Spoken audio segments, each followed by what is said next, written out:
চুয়াডাঙ্গা জেলা জামায়াতে ইসলামীর আয়োজনে টাউন ফুটবল মাঠে কর্মী সম্মেলন অনুষ্ঠিত হয়েছে।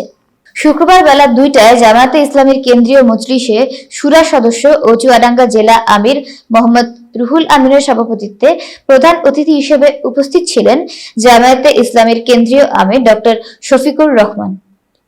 প্রধান অতিথির বক্তব্যে জামায়াতে ইসলামীর কেন্দ্রীয় আমির ডক্টর শফিকুর রহমান বলেন, আমরা এমন একটা সমাজ চাই যেটা হবে দুর্নীতি ও সন্ত্রাস মুক্ত।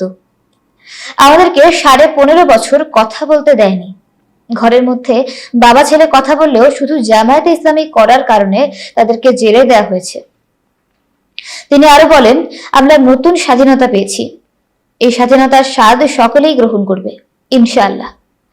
এ সময় বিশেষ অতিথি হিসেবে উপস্থিত ছিলেন কেন্দ্রীয় নির্বাহী পরিষদের সদস্য ও অঞ্চল পরিচালক মোবারক হোসেন।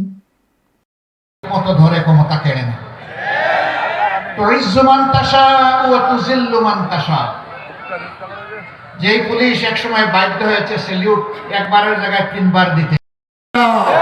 আল্লাহ রাব্বুল আলামিন আজকের এই কর্মী সম্মেলনকে কবুল করুন।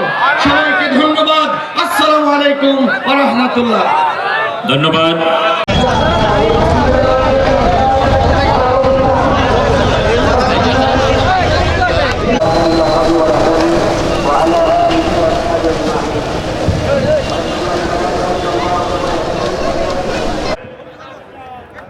কর্মী সম্মেলনের